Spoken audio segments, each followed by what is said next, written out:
प्रभु राम देव भगवान अल्लाह खुदा ईश आदि नाम एक ही शक्ति के हैं। वो कैसा है, कहां है, कैसे मिलता है, किसने देखा है? ये प्रश्नवाचक चिन्ह पूर्ण रूप से हटाने के लिए अवश्य सुनिए जगत गुरु तत्वदर्शी संत रामपाल जी महाराज के अमृत वचन, सर्व पवित्र धर्मों के पवित्र शास्त्रों के आधार पर। आम के बीज का भी अंकुर होगा, उधर से किसी ने कीकर का बीज बो रखा, वो भी फल, उसका भी अंकुर होगा और धीरे धीरे वो भी बड़ा होगा, उसमें भी कुछ ना कुछ दिखाई देगा, पत्ते डाली, और आम वाले भी ऐसे चलेगा। लेकिन जिसने केवल बबूल ही देखा है, आम देखा ही नहीं है, तो बबूल के सब लक्षण बता रहा है। अब जिसको जानकार है कि ये लक्षण तो आम के है ही नहीं, ये तो बबूल के हैं, फिर उनको मिला के देख लो।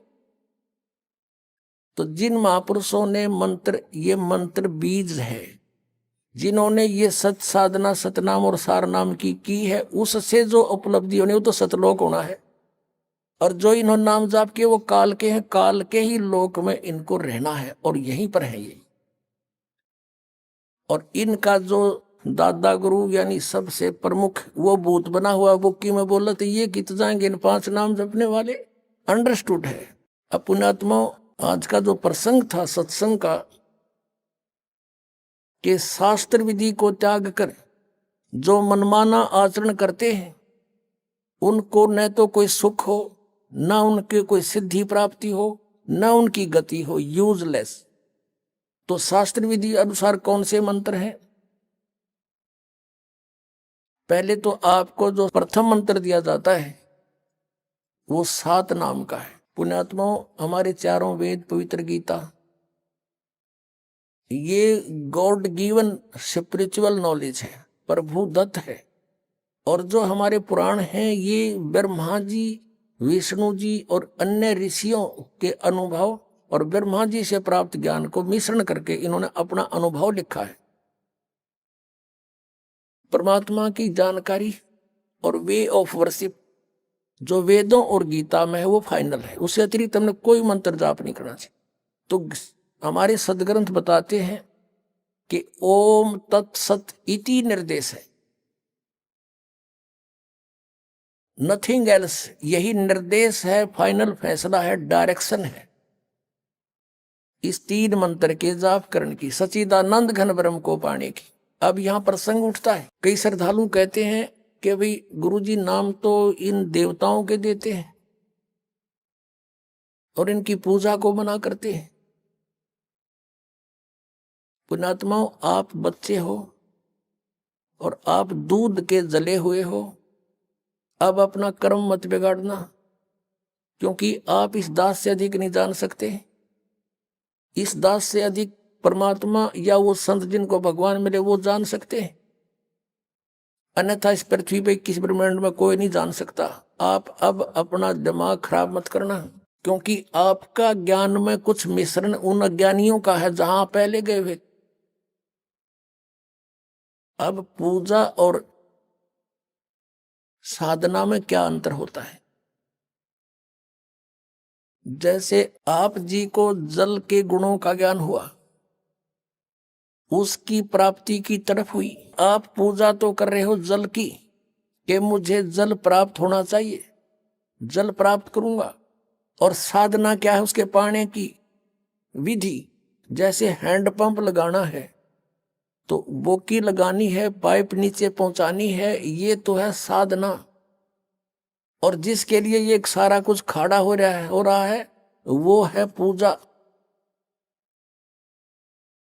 अब जैसे हम पूजा तो कर रहे हैं अपने परमात्मा कबीर जी की सतलोक में जाने की, क्योंकि हमने उसके गुणों का पता लग गया। हम पूजा तो करते हैं अपने परमात्मा की, और साधना यानी ये मजदूरी, ये प्रयत्न उसके पाने के लिए मंत्र, ये औजार, ये इंस्ट्रूमेंट, ये प्रयोग कर रहे हैं, ये साधना कर रहे हैं हम। ये साधना पूजा नहीं है। जब हमें जल मिल जाएगा, हैंडपंप लग जाएगा, उस बोकी की जरूरत को नहीं, रख देंगे खुट्टी पर टांग कर पड़ी रखी। तो इस प्रकार हम जो पूजा और साधना में अंतर है, हम पूजा करते हैं अपने कबीर परमेश्वर के पाने की। और साधना ये सारी करनी पड़ेगी, ये सभी इंस्ट्रूमेंट प्रयोग करने पड़ेंगे उस जल तक पहुंचने के लिए। अब जैसे कोई सह परिवार है, ज्वाइंट फैमिली है, उसमें एक पति भरता बेटी अपने पति के साथ रह रही है, जेठ भी है, देवर भी, देवरानी भी, जेठानी, ननद और सास ससुर भी है। अब अच्छी लड़की जो होती है वो सबका यथोचित आदर करती है, सबसे प्यार से बोलती है, जेठ से, जेठानी से, भाई, देवर, देवरानी से, आने वाले अतिथि से। ऐसा लगता है जैसे सबको अपना ही मान रही है, लेकिन वो पूजा अपने पति की कर रही है। जैसे सत्कार यानी आदर होता है और एक पूजा होती है।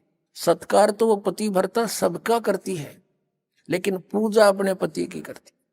और जिस समय वो अलग होते हैं, भिन्न होते हैं, अलग अलग होते हैं, तो अपने सभी वस्तु जो उसके हिस्से में आते हैं, एक चम्मच भी ना छोड़, जेठ और जेठानी के चाहे कितने मीठी बोलना थी, कितना प्यार से रहती थी, और सब कुछ उठाकर अपने पति के साथ अपने कमरे में रख लेगी, क्योंकि वो अंतर से पूजा उसकी कर रही थी। उनसे मिलाप रखना अनिवार्य था, नहीं तो कलह मच जाए। तो हमारा एक ज्वाइंट फैमिली है, ब्रह्मा विष्णु महेश यहाँ के मुखिया हैं, इन तीन लोग के कुछ ये प्रधान बना रखे, एक विभाग के मंत्री हैं। और जो भी हमने लाभ लेना, जैसे कोई प्रधानमंत्री का व्यक्ति और स्टेट हरियाणा में रह रहा है, तो उसने जिस चीज की आवश्यकता होगी यहाँ के डिप्टी कमिश्नर से या मंत्री से बोलेगा और वो तुरंत उपलब्ध करा देंगे, क्योंकि उनको मालूम है कि किस समर्थ से संबंध है इसका।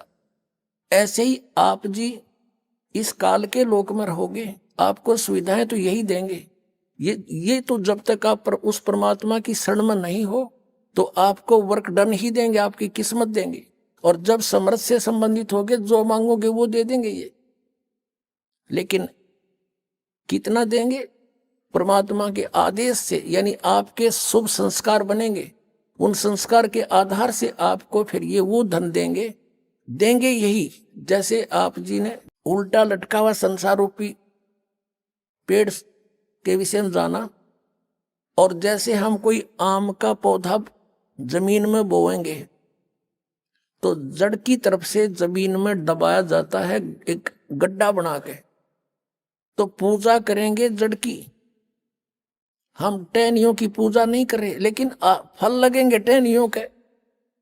तो यदि हम पूर्ण परमात्मा की सत साधना करेंगे तो इन ब्रह्मा विष्णु महेश रूपी शाखाओं का फल लगेंगे, और ये फिर फल हमने बिना मांगे देंगे, क्योंकि हमारा जो मूल, हमारी साधना शास्त्र अनुकूल है। हम पूजा मूल की कर रहे हैं। यदि हमने उल्टा यू पौधा गाड़ दिया, उसकी शाखाएं लगा दी जमीन में और जड़ कर दी ऊपर ने, और फिर उन टहनियों की सिंचाई, शाखाओं की सिंचाई हम शुरू कर देंगे, तो पौधा सूख जाएगा। तो वो शास्त्र विरुद्ध साधना है, शास्त्र अनुकूल साधना है। जैसे हम मूल परमात्मा सतपुरुष को इष्ट रूप में पूजेंगे, और उसके पूजने के लिए जो भी मटेरियल, जैसे पूजा में खाद पानी जो कुछ भी है, ये सारे मंत्र जाप करने पड़ेंगे हमें। लेकिन हमारा इष्ट रूप में कबीर जी रहेगा, तो उसके आधार से सत साधना से जो शुभ संस्कार बनेंगे, तो जब तक आप यहाँ हो, यहाँ की संसारिक सुविधाएं आपको ब्रह्मा विष्णु महेश की ओर से ही प्राप्त होंगी। उन टहनियों के शाखाओं का फल लगेंगे, और इसलिए हम इनसे दूर नहीं हो सकते, हम इनका अनादर नहीं कर सकते, क्योंकि फिर हम संत नहीं, लेकिन हम इनको पूज नहीं सकते। जैसे पति भर्ता का उदाहरण आपको दे दिया, वो पूजा जो अपने पति के प्रति समर्पित है वो किसी के प्रति नहीं हो सकती, और वो उसके दुश्मन भी नहीं है। अंडरस्टूड है। और जब हम यहां से चलेंगे, हमारे इनसे कोई लिंक नहीं होगा। अपने पति के साथ, अपने परमपिता के साथ हम सहर्ष सतलोक चले जाएंगे। ये तरीका उस परमात्मा के पाने का, नथिंग एल्स। बोलो सतगुरुदेव।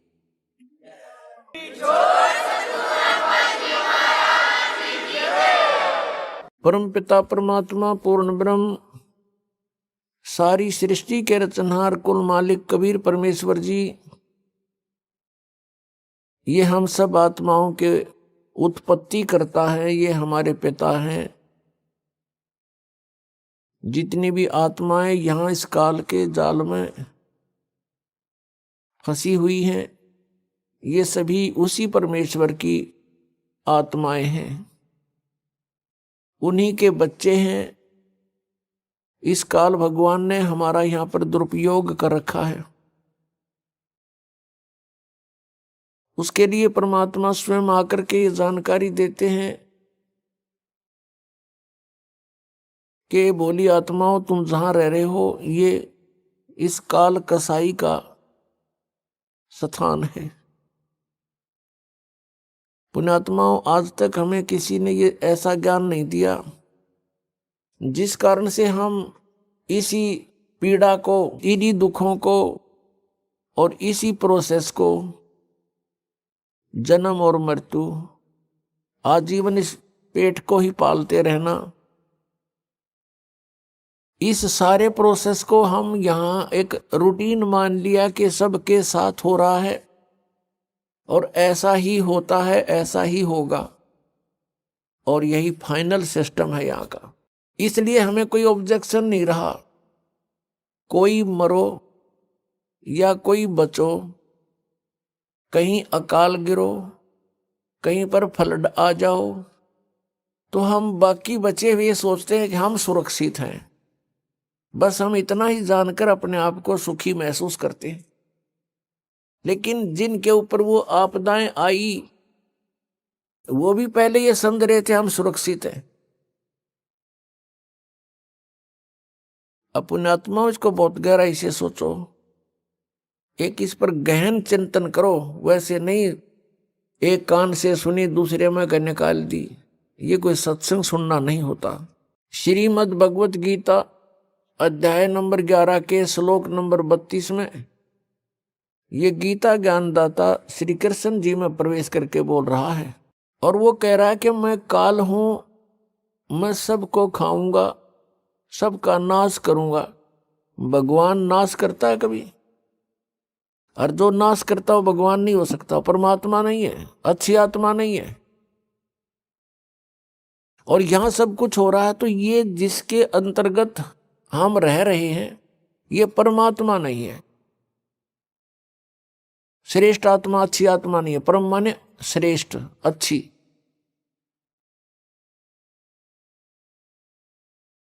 अब फिर प्रश्न उठता है कि फिर परमात्मा कौन है? परमात्मा कबीर साहब हैं, सत्य पुरुष। सत्य पुरुष उनकी उपाधि है, नाम उनका कबीर देव, कबीर साहब, कबीरन, खबीरन, खबीरा, जैसे हम अपनी लैंग्वेज में बोलते हैं।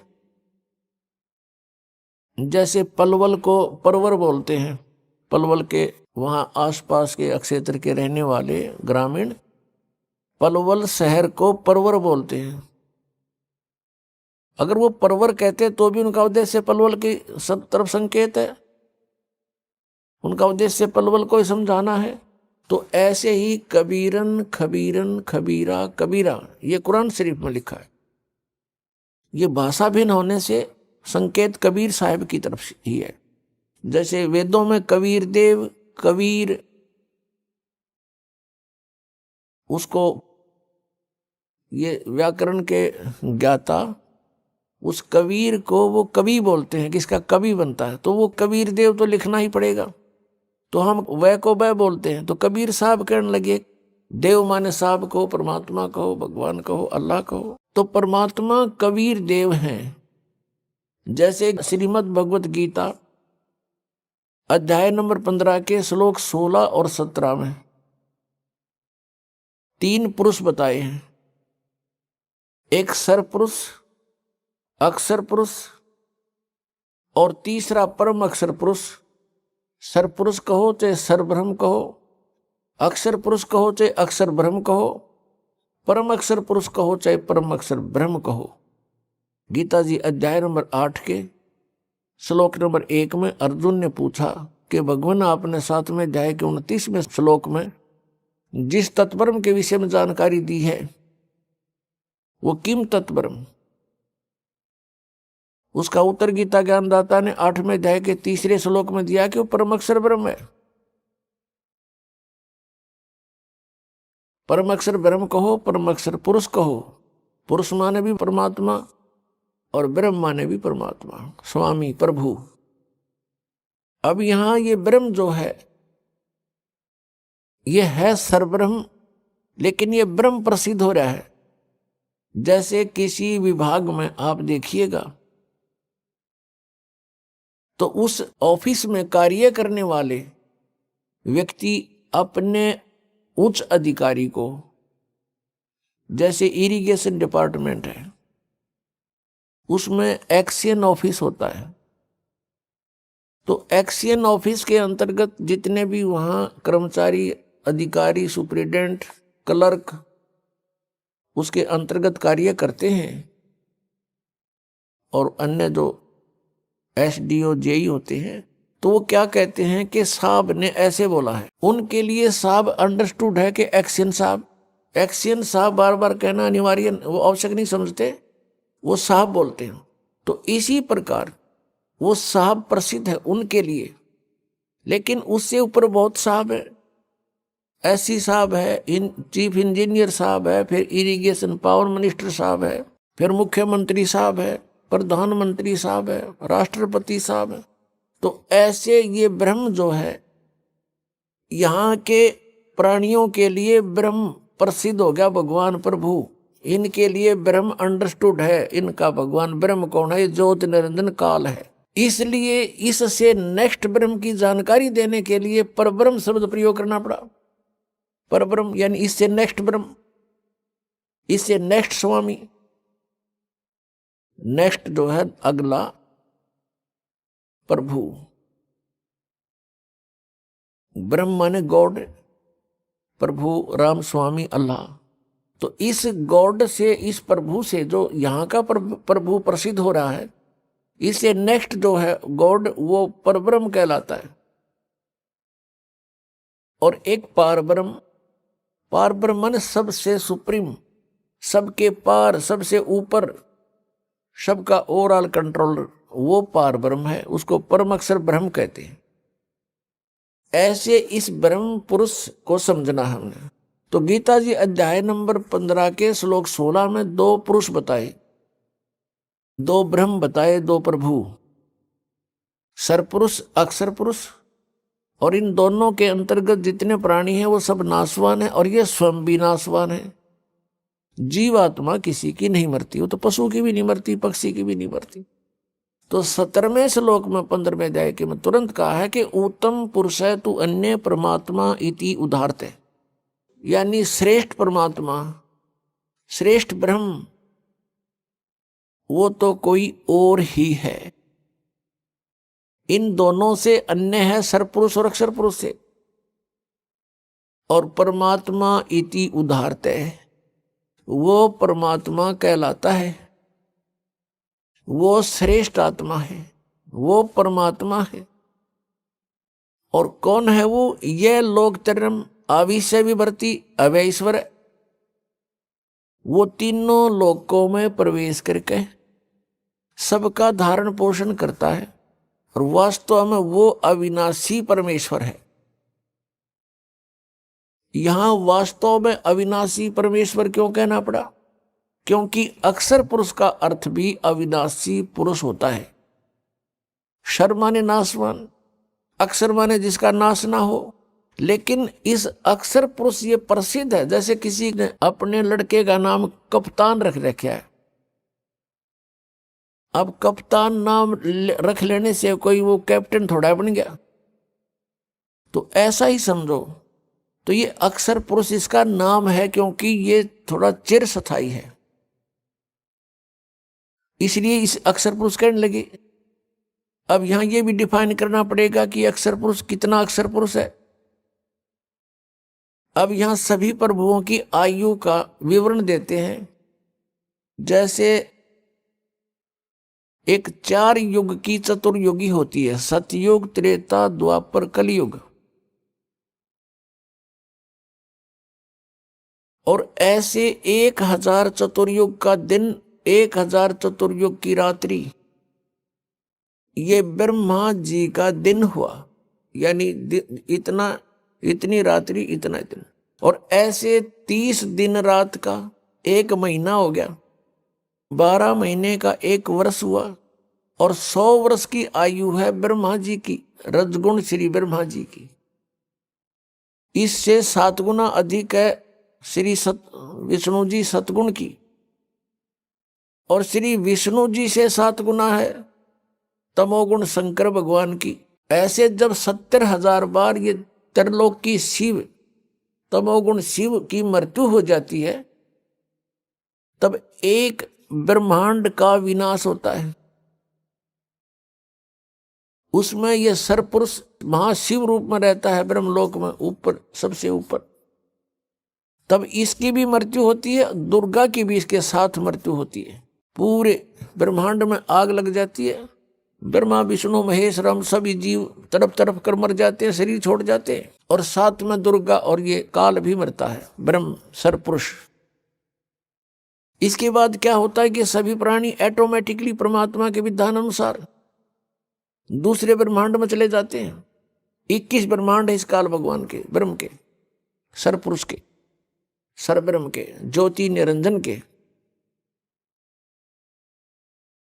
तो उसमें जाकर के परमात्मा ने विधान बनाया है कि इन दोनों का जन्म, दुर्गा और काल का जन्म अपने आप ऑटोमेटिक, जैसे गेहूं में ये कीड़े हो जाते हैं, सुरसी अपने आप बन जाती है उस, तो इन दोनों का तो ऑटोमेटिक परमात्मा विधान अनुसार युवा रूप में प्रकट हो जाते हैं। फिर ये अपने कुछ वचन से, कुछ अपने क्रियाओं से, अपना स्त्री पुरुष संबंध से ये 3 पुत्र उत्पन्न करते हैं। ब्रह्मा जी को रजगुण कर देते हैं प्रथम पुत्र को, द्वितीय को सतगुण युक्त, तीसरे को तमोगुण युक्त, और फिर अपने नए सिरे से उस ब्रह्मांड में सृष्टि स्थापित करते हैं। तो जो एक ब्रह्मांड का विनाश हुआ और 70,000 बार इस तमोगुण शिव की मृत्यु होगी, तो एक युग काल मरा, काल की मृत्यु हुई एक ब्रह्मांड में, तो उस जो एक युग हो गया किसका, अक्षर पुरुष का। इतना समय का एक युग हो गया अक्षर पुरुष का। और ऐसे 1000 युग का दिन, ऐसे बने हुए युग का 1000 युग का दिन, इतनी ही रात्रि, और 30 दिन रात का महीना, और 12 महीने का 1 वर्ष, और 100 वर्ष की आयु है अक्षर पुरुष की। अब ये इतना अक्षर है, ये इतना चिर स्थायी है, इसलिए इसको अक्षर पुरुष कहने लगे। और फिर भी इसकी मृत्यु है। एती उम्र बुलंद मरेगा अंतरे, सतगुरु लगे न कान न भेंटे वो संतरे। इतनी लंबी उम्र भी हो जाएगी तो भी मृत्यु होगी, क्योंकि वो तत्वदर्शी संत नहीं मिला तुम्हें, जिसका गीता जी अध्याय नंबर 4 के श्लोक नंबर 34 में वर्णन है। और परम अक्षर ब्रह्म की, परम अक्षर पुरुष की मृत्यु नहीं होती। अपने आत्माओं, श्रीमद् भगवत गीता अध्याय नंबर 15 के श्लोक नंबर 16 में सरपुरुष और अक्षर पुरुष, सरपुरुष तो ये ब्रह्म है जिसकी अक्षर पुरुष कहने लगे अविनाशी, लेकिन ये अविनाशी नहीं है, इसका विनाश होता। इसलिए गीता जी अध्याय नंबर 15 के श्लोक 17 में डिफाइन करना पड़ा कि उत्तम पुरुष है तू अन्य, वो श्रेष्ठ परमात्मा तो कोई और है। और परमात्मा इति उदारते, जिसको परमात्मा कहा जाता है वो है सही मायनों में परमात्मा, श्रेष्ठ आत्मा। और ये लोक त्रयम्, और वही तीनों लोकों में प्रवेश करके अविषय विवर्ती अवय ईश्वर है। वो अवय माने अविनाशी, अविनाशी परमेश्वर है वो। अब इसलिए इसमें स्पेशल कहना पड़ा, इसलिए इस कंसेप्ट को क्लियर करने के लिए। तो पुण्यात्माओं, इस तत्व ज्ञान को समझने के लिए हमने बहुत समय लगाना पड़ेगा। अभी तक तो हमारे अंदर अज्ञान भर रखा था, ठोक ठोक कर, युगों से ठोक रखा है। और आत्मा कोई आज की थोड़ी है, ये तो जब से जन्मी है तभी से इस अज्ञान को अपने अंदर फीड करती आ रही है। इसके अंदर कोड वर्डों में सारा कुछ फीड है पिछले पूर्व जन्मों का।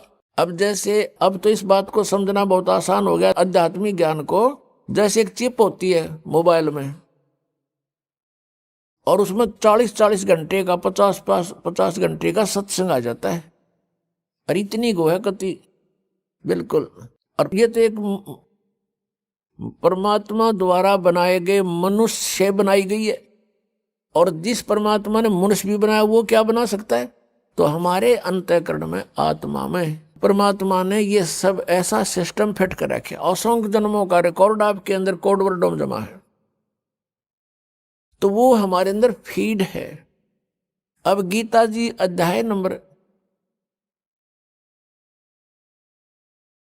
11 के श्लोक नंबर 32 में ये गीता ज्ञान दाता कहता, मैं तो काल हूं और सब न खाऊंगा, सब न मारूंगा। 11वें अध्याय के 21वें श्लोक में अर्जुन कह रहा है, भगवान आप तो देवताओं को भी खा रहे हो, कुछ आपकी जाड़ा में लटक रहे हैं और आपसे प्रार्थना कर रहे हैं, बख्श दो, मंगल हो, मंगल हो। वेदों के स्तोत्रों से आपकी स्तुति भी कर रहे हैं, आप तो उनको भी खा रहे हो।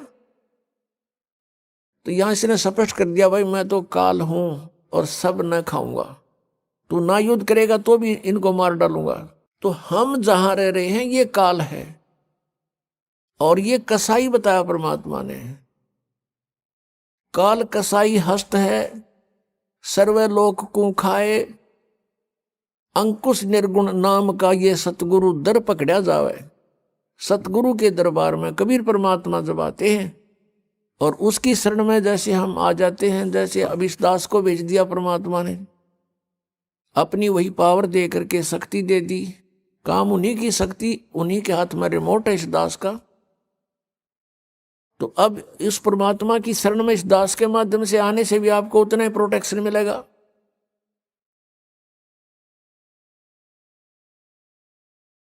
तो उन्होंने क्या बताया है कि तुम यहां ऐसे लोक में रह रहे हो जैसे कसाई बकरे पालता है,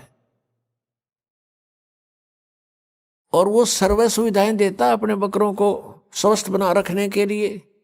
उनसे प्रजनन करवाता है, नर मादा को उसमें छोड़ देता है, और वो बोले बकरे बच्चे उत्पन्न करते हैं, बकरे बकरियां। और उनमें कितनी ममता होती है। किसी के बच्चे को दूसरा बकरा या बकरी टच कर देता है तो उसके साथ भिड़ने को पहुंच जाते हैं वो बकरे बकरियां, दूसरे उसके माता पिता, और खूब युद्ध करते हैं कि मेरे बच्चे को तूने क्यों सता दिया। और सभी सुविधाएं उनको प्राप्त होती हैं, यानी जलाशय बनाया हुआ होता है, उनके ऊपर शेड डाल रखा होता है, झोंपड़ी, उनके लिए चरागाह बनाई होती है। अब वो बकरे ये सोचते हैं कि देख हमारा भगवान, हमारा स्वामी, हमारा प्रभु कितना दयालु है, हमारी कितनी केयर टेक करता है, कितनी देखभाल करता है, कितनी सुविधाओं का ध्यान करता है, कितना व्यवस्था कर रखी है। जिस कारण से वो उसको अपना एक दयालु स्वामी मानते हैं। और जब वो कसाई उन बकरों में आता है, उसको एक नेक इंसान मान के, अपना हितैषी जानकर वो भोली आत्माएं उसके वो बकरे उसके पास आ जाते हैं। कोई तो उसको चाटता है, वो ऐसे हाथ लगाकर देखता है और वो प्यार करते हैं, जीभ से चाटते हैं उसको, अच्छा नेक आदमी मान के। और वो ये देख रहा होता है ये कितने किलो का हो गया, मांस कितना हो गया, ये कितने का बिकेगा। और वो भोली आत्मा उसको अपना मालिक मान रहे हैं। और कोई ऐसे दोनों पैर उठाकर उसको प्यार देने की चेष्टा करता है, यानी इतने उसके ऊपर कुर्बान हो जाते हैं वो बकरे। और फिर वो देखते हैं कि जब ऑर्डर आता है उसको 10-20 बकरों का, तो वो ना देखता किसकी माँ मरेगी, किसका बेटा मरेगा, किसी का भाई मरेगा, किसकी बहन मरेगी। डंडा लेकर और मोटे मोटे छांट लेता है और जाके कड़च कर देता है। बकरों में हाहाकार मच जाती है, वो भागते फिरते हैं, उसमें पता है उनको कहाँ बिजली गिर गई। अब किसी का बेटा गया तो अम्मा रो रही है, किसी का भाई गया बहन रो रही है, चिल्ला रहे हैं बुरी तरह, वहां पर ब्याह म्याह करके करते रहे। वो कुछ अपने वो पाल इसलिए रखे। तो परमात्मा कबीर जी ने आगे बताया कि आपके प्रभु की ये दशा है जैसे उस कसाई की है। अब यहां इस पृथ्वी इसने परमात्मा कबीर जी से तप करके प्राप्त करी, और इसमें हम अपनी गलती से इसके साथ आ गए। अब इसने हमारा दुरुपयोग किया है, हमें सताने का हर संभव प्रयत्न किया है।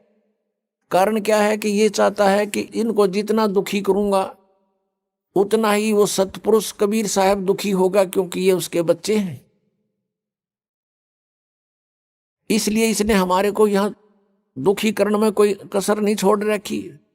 अन्य पशु पक्षी बना दिए, उसमें तो या उनको सिरे से ही सब कुछ कष्ट है, और फिर उन्हीं में से मच्छर हैं, सर्प हैं, सेंग हैं, शेर, और ये मनुष्य को मारने के लिए, इनको पीड़ा देने के लिए तैयार कर दिए। अन्य कीटाणु बना दिए जिनसे इनको इन्फेक्शन हो, मर जाए, इनको बीमारियां लग जाएं। यानी कोई भी कसर उसने नहीं छोड़ रखी जो हमें वो दुखी कर सकता है, सब तरह से तंग कर रहा है। और हम फिर भी इसको भगवान मानते हैं, जा रहे हैं, क्योंकि हम देख रहे हैं कितनी अच्छी पृथ्वी है, इसमें फल फ्रूट लगे हुए हैं, बगीचे बने हुए हैं, झरने चल रहे हैं, सूर्य उदय हो रहा है, शीतल हवा चल रही है, काजू किस्म सेब संतरे मेवा लगी हुई है।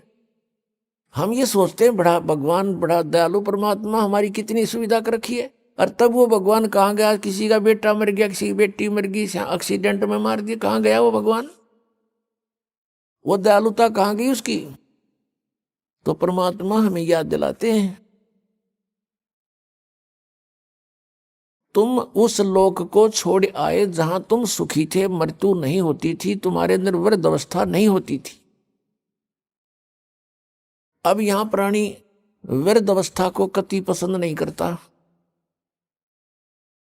और मृत्यु को तो करना है किसने है? मृत्यु तो चाहे 90 वर्ष का, 95 वर्ष का हो गया व्यक्ति आशा करता है कि अभी जीवित और रहूं।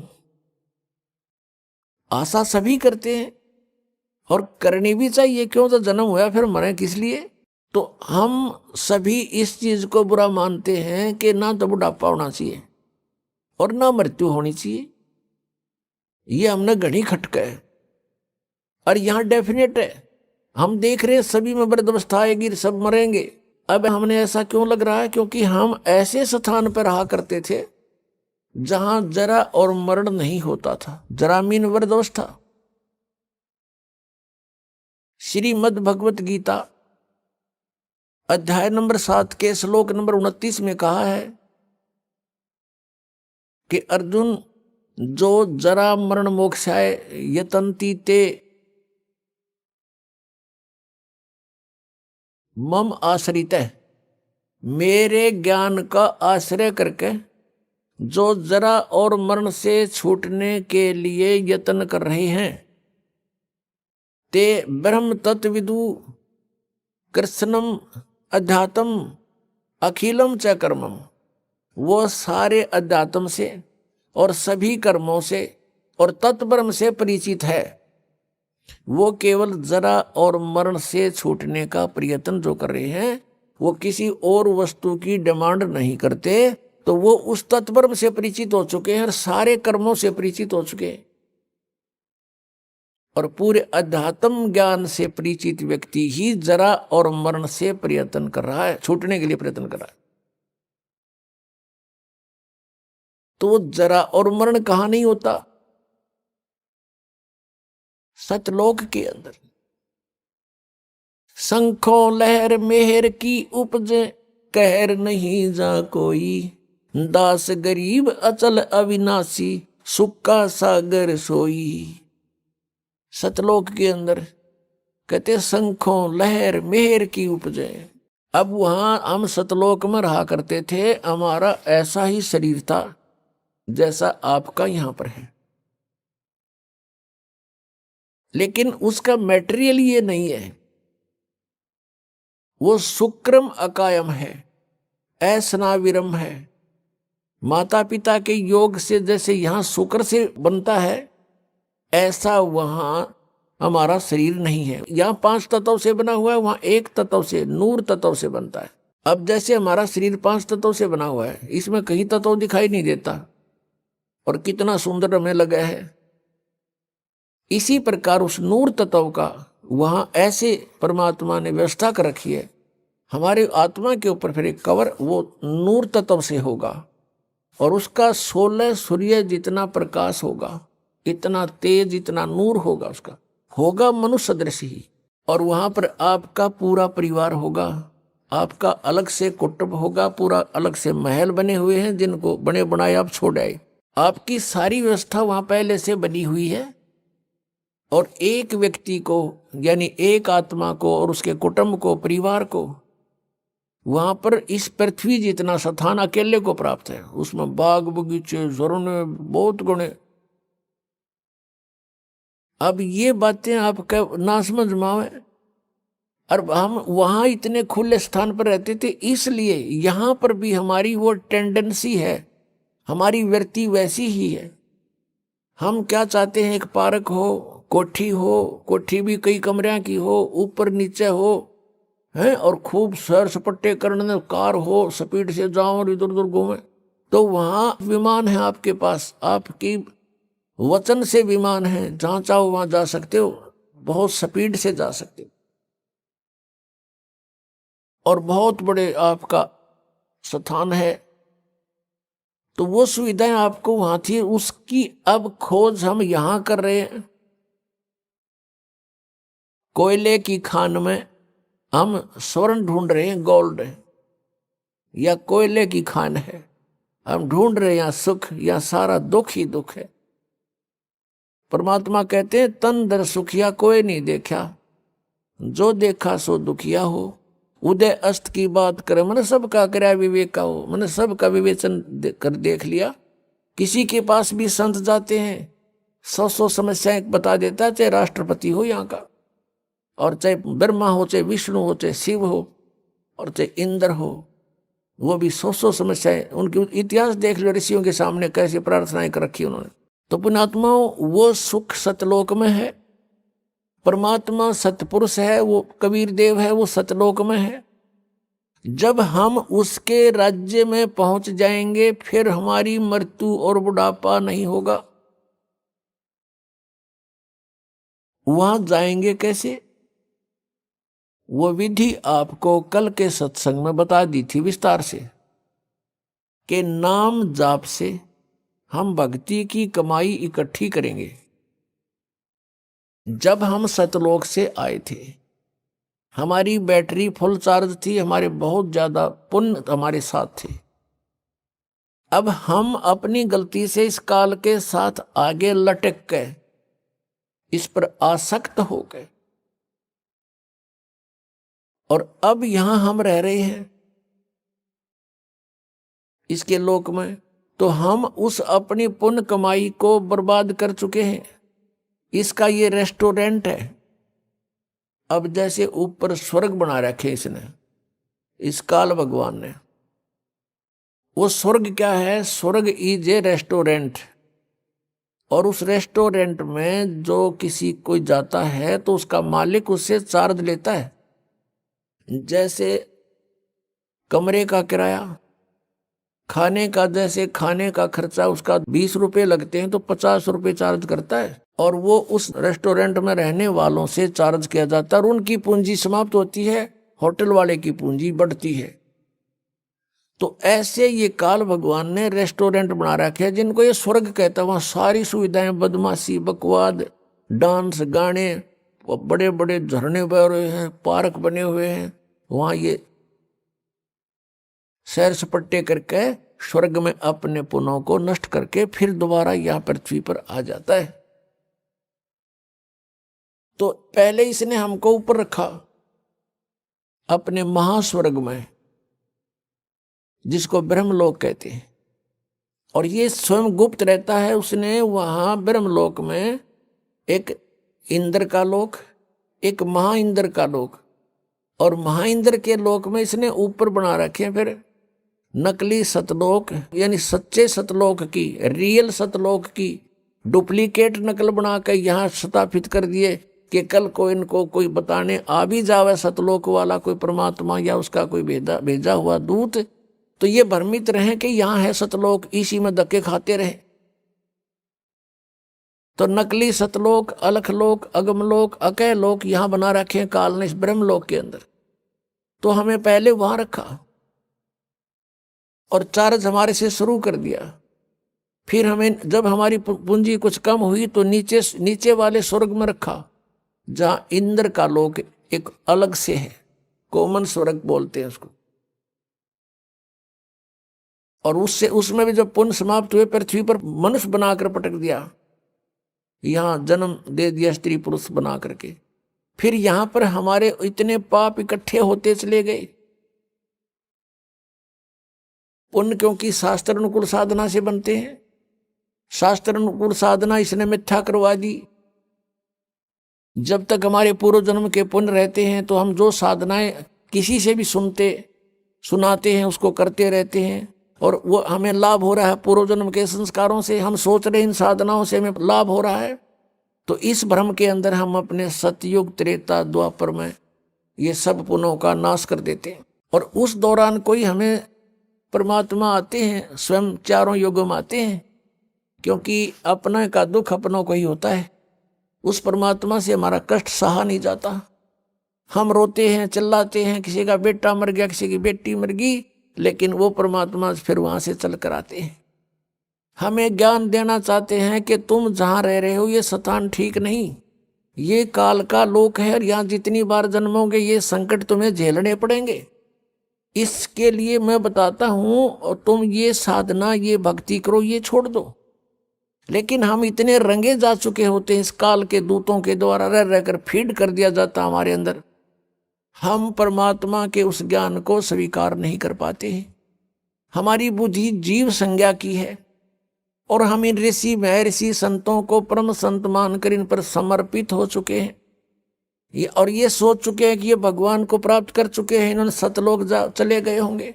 क्योंकि सतलोक का वर्तमान के अंदर ठेका ये राधा स्वामी पंथ, धन धन सतगुरु पंथ, जय गुरुदेव पंथ मथुरा वाला, इन्होंने ले रखा है कि हम सतलोक भेजेंगे। इन सतलोक का ना पता, इनको सतनाम का पता नहीं। इनके पूर्वज ने, यानी जिसने ये काल का जाल प्रारंभ किया, राधा स्वामी पंथ, श्री शिवजाल जी को कहते हैं, उनका चलाया हुआ ये पंथ है। और उसको ये अपना परम धनी मुखिया मानते हैं सभी पंथों वाले, जितने इससे संबंधित है, इसकी ब्रांचें हैं, कि वो हमारा हेड ऑफ द डिपार्टमेंट है, वहां से हमारा पंथ चला है। और उसने सतनाम का नहीं पता। सतनाम सतलोक भी सतनाम, सचखंड भी सतनाम, सतपुरुष भी सतनाम, और सार शब्द भी सतनाम को कहते हैं, और सत शब्द भी सतनाम को, और सतनाम भी सतनाम को। ये सतलोक जाएंगे। और इनके मंत्र पांचों काल के, नाम से मोक्ष होगा। कहते हैं जैसे ये हठ योग करते, 2.5 घंटा सुबह बैठो, 2.5 घंटा शाम बैठो। इन्होंने पुण्यात्माएं जो है, इन्होंने अपने पैर भी खराब कर लिए। एक भक्त आता फरीदाबाद साइड से, दाढ़ी सी रखता है, वो कह रहा था, जी मैं इस राधा स्वामी पंथ से जुड़ के 40 साल मैंने अपना गोड्डे भी कंडम कर लिए, भगवान मिले। वो 2.5 घंटे कहे, मैंने 6-6 घंटे बैठ कर देख लिया, कुछ प्राप्त नहीं हुआ। लेकिन मैं प्रभुता के कारण, और मुझे पूछते कि आपने तो 40 वर्ष हो गए साधना करते, कुछ दिखा होगा? कहाँ सब कुछ दिखता है मुझे। और दिखा, मैंने खक नहीं था, मैं झूठ बोला करता था अपनी प्रभुता बनाए रखने के लिए। कहा मुझे सब कुछ दिखता है, ऊपर के मंडल दिखते हैं, सतनाम दिखाई देता है, सतनाम के अंदर सतलोक में फलान। अभी न सतनाम का पता नहीं, बोला सतनाम का मुझे अब पता चला सतनाम क्या चीज है। और मैं मूर्ख बना रहा था वहां आसपास के व्यक्तियों को। तो पुण्यात्मा, ये जो सतलोक की महिमा गाते हैं, इनको सतनाम सतलोक का पता नहीं।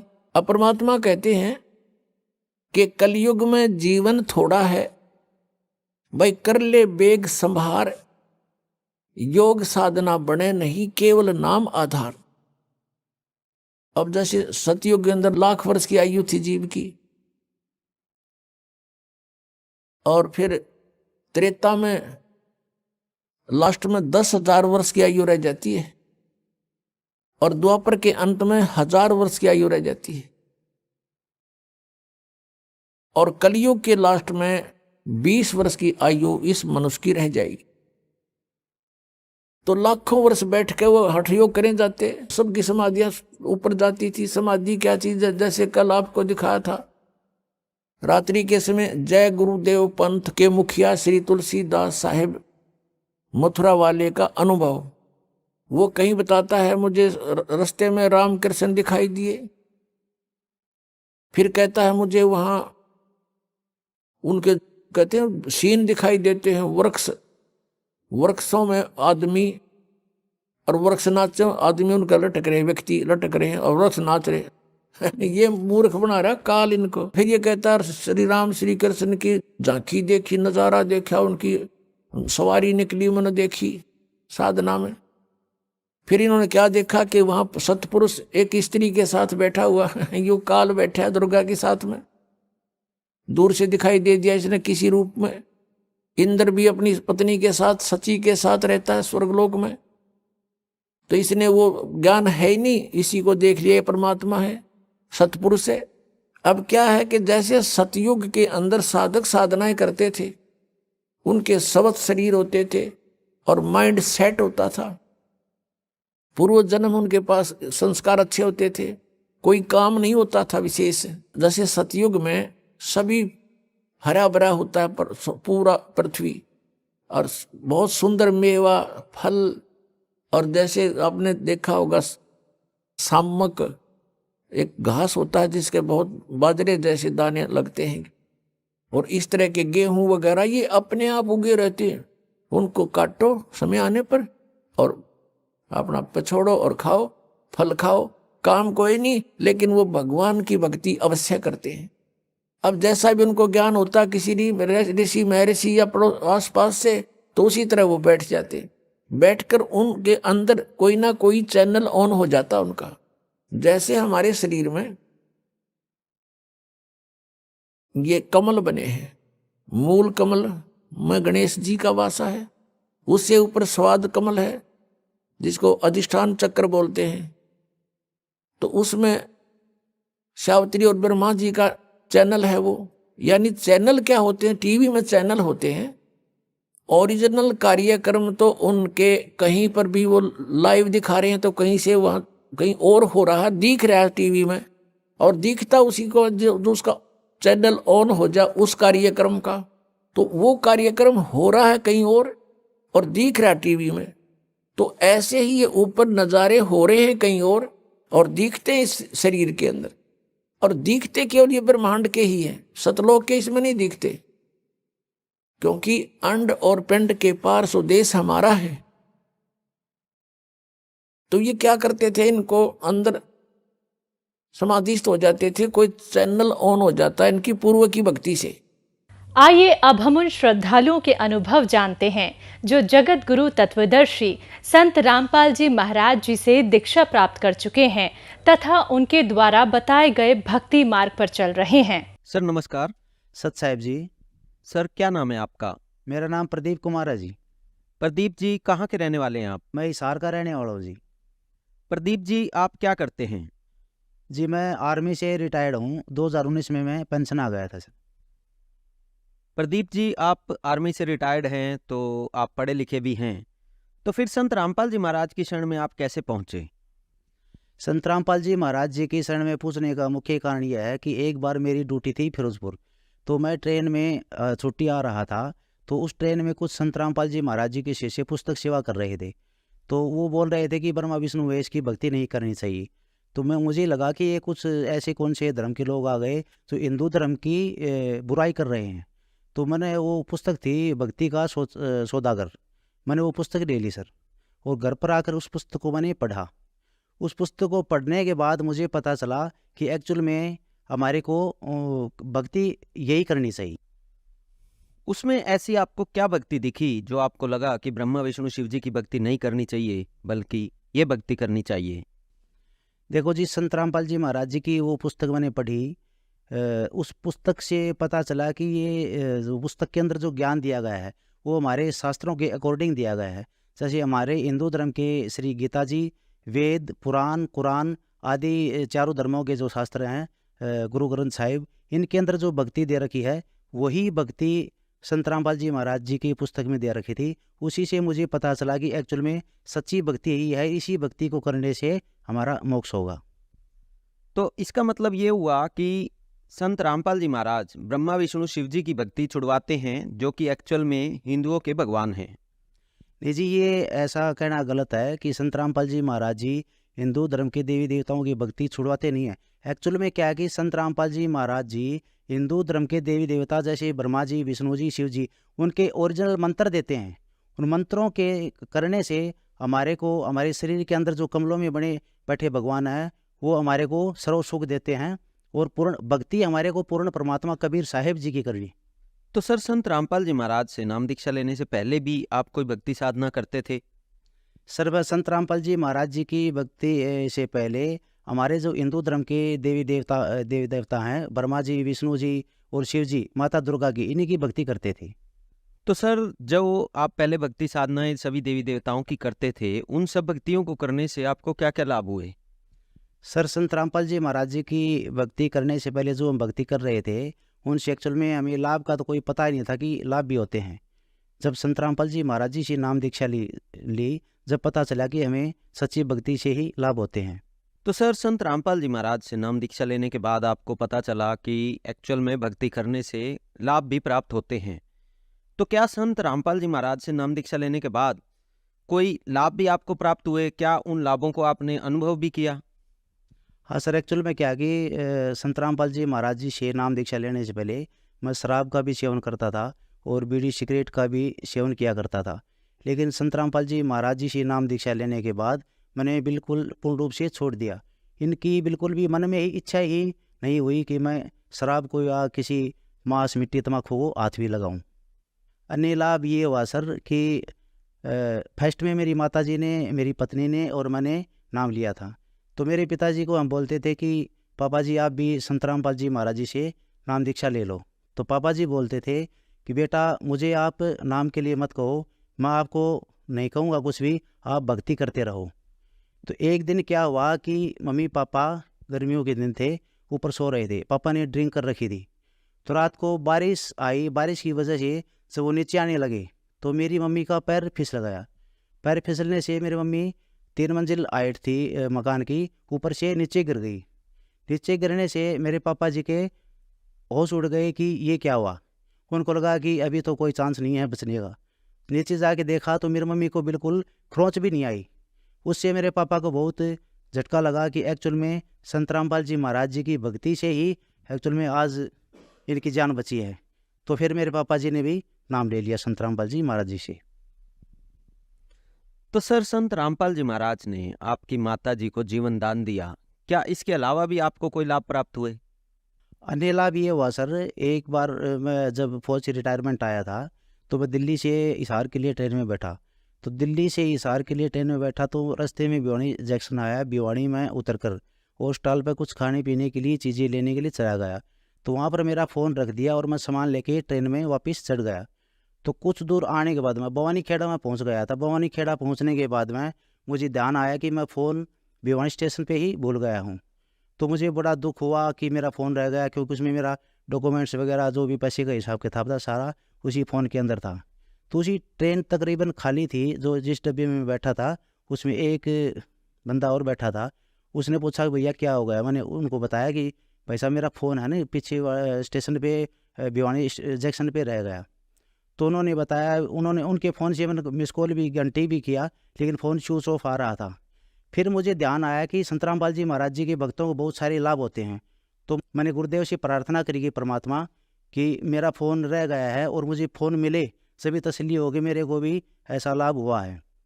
तो फिर मैं पीछे गया तो मुझे संत रामपाल जी महाराज जी की वाणी सुनाई दी फ़ोन के अंदर। मुझे लगा कि ये वाणी यहाँ पर कहाँ चल रही है। मैंने देखा कि सीट के नीचे फ़ोन की आवाज़ आई। जहाँ पर मैं गया भी नहीं था, जहाँ पर मैं बैठा भी नहीं था, वहाँ पर मेरे को मेरा फ़ोन मिल गया। जब मुझे तसल्ली हुई कि एक्चुअल में संत रामपाल जी महाराज जी अपने शिष्यों को वो चमत्कार करते हैं जो हम सोच भी नहीं सकते। तो सर, आज टेक्नोलॉजी का टाइम है और इस टेक्नोलॉजी के टाइम पे क्या इस तरह के चमत्कार संभव हैं? क्या इस तरह के चमत्कार एक्चुअल में हो रहे हैं? और लोग कैसे आप पर विश्वास करें कि इस तरह के चमत्कार हो रहे हैं? देखो सर, मैंने जो अभी बात बताई है वो हालांकि हजम होने वाली नहीं है, लगेगा कि ये ऐसा नहीं हो सकता, लेकिन सच में मुझे झूठ बोल के क्या मिलेगा। मैं जगत के लोगों को ये बताना चाहता हूँ कि संत रामपाल जी महाराज जी अपने भक्तों को वो सुख देते हैं, वो चमत्कार दिखाते हैं कि लोग अचंभा करते हैं। ये बात एक्चुअल में ऐसी है कि न मानने वाली, लेकिन ये सच में मेरे साथ हुआ। और मेरे साथ ही नहीं, संत रामपाल जी महाराज जी की जो भी भक्त हैं, जो मर्यादा में रह के भक्ति करते हैं, उन सब के साथ में ऐसा होता है। सर, अभी आपने मर्यादा की बात की, ये मर्यादा क्या है? और संत रामपाल जी महाराज से नाम दीक्षा लेने के बाद कौन सी मर्यादा में रहना जरूरी है? संत रामपाल जी की हमारी मर्यादा यही है सर कि हमें सबसे पहले आन उपासना नहीं करनी। संत रामपाल जी महाराज जी बताते हैं कि हमारा पूर्ण परमात्मा कबीर साहब है, हम कबीर साहब की ही भक्ति करें, अन्य देवी देवताओं की नहीं। और समाज के अंदर जितनी भी बुराइयां हैं, जैसे बीड़ी, सिगरेट, गुटखा, तम्बाकू, अंडा, मीट, मांस, चोरी, जारी, ठगी, रिश्वत लेना, दहेज देना, किसी की आत्मा दुखाना, जो भी अन्य बहुत सारी बुराइयां हैं, इनको ना करके संत रामपाल जी महाराज जी की आज्ञा में रह के मर्यादा का पालन करते हुए हम भक्ति करें तो हम सबको सुख होते हैं। तो सर, जैसा कि आपने बताया कि संत रामपाल जी महाराज के शिष्य ना ही रिश्वत लेते हैं, ना ही दहेज लेते हैं, ना देते हैं, नशा भी नहीं करते। इसको देखा जाए तो संत रामपाल जी महाराज एक बहुत ही स्वच्छ और निर्मल समाज का निर्माण कर रहे हैं। अगर इसको देखने के बाद समाज के लोग इस मिशन में जुड़ना चाहें और इस मिशन में योगदान देना चाहें, संत रामपाल जी महाराज से नाम दीक्षा लेना चाहें, तो वो कैसे संत रामपाल जी महाराज से जुड़ सकते हैं? देखो सर, आज टेक्निकल ज़माना है और सोशल मीडिया पे काफ़ी जगह, हर जगह परमात्मा संत रामपाल जी महाराज जी के चर्चे हैं। और यूट्यूब पे देखें, फेसबुक पे देखें, इंस्टाग्राम पे, या संत रामपाल जी महाराज जी की काफ़ी चैनल जैसे साधना टीवी, ईश्वर टीवी, श्रद्धा चैनल पे और काफ़ी चैनलों पर सतगुरु रामपाल जी महाराज जी के सत्संग आते हैं। उन सत्संगों के नीचे पट्टी पे नंबर, कॉन्टैक्ट नंबर दिए गए हैं। उन नंबरों से कॉन्टैक्ट करके अपने नज़दीकी नामदान स्थल सेंटर पे जाके हम सतगुरु रामपाल जी महाराज जी से नाम दीक्षा ले सकते हैं। तो सर, जैसा कि आपने बताया कि संत रामपाल जी से जुड़ने के बाद आपका नशा छूट गया, आपके जीवन में बहुत चमत्कार हुए, आपकी माता जी को भी जीवन दान मिला। देखा जाए तो संत रामपाल जी महाराज ने आपके जीवन में अनेकों लाभ आपको दिए। तो जो लाखों श्रद्धालु आज आपको देख रहे हैं, आप उन्हें क्या संदेश देना चाहेंगे? मैं उनके लिए संदेश तो क्या, संदेश तो सतगुरु रामपाल जी महाराज ही देते हैं। हम तो प्रार्थना कर सकते हैं कि आज पृथ्वी पर सतगुरु रामपाल जी महाराज जी पूर्ण परमात्मा कबीर साहब के अवतार आए हुए हैं।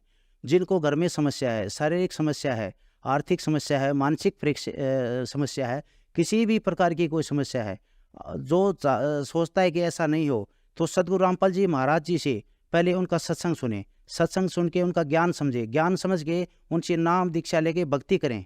और हमने आज तक कितनी भी भक्ति करी, उनसे हमें कोई लाभ मिला या नहीं मिला, लेकिन सतगुरु रामपाल जी महाराज जी से भक्ति करके 4-5 महीने में आपको ऐसा लगेगा कि ये ज्ञान ऐसा है और ऐसा ज्ञान तो हमने आज तक सुना ही नहीं। और उनसे आपको सच में लाभ होंगे, और लाभ तो होंगे, यहाँ का सुख तो मिलेगा ही, और हमारा मोक्ष भी होगा। और इसलिए मेरी जगत के भाई बहनों से प्रार्थना है कि सतगुरु रामपाल जी महाराज जी की शरण में आए और अपना मोक्ष करवाएं। धन्यवाद सर। सत साहिब जी।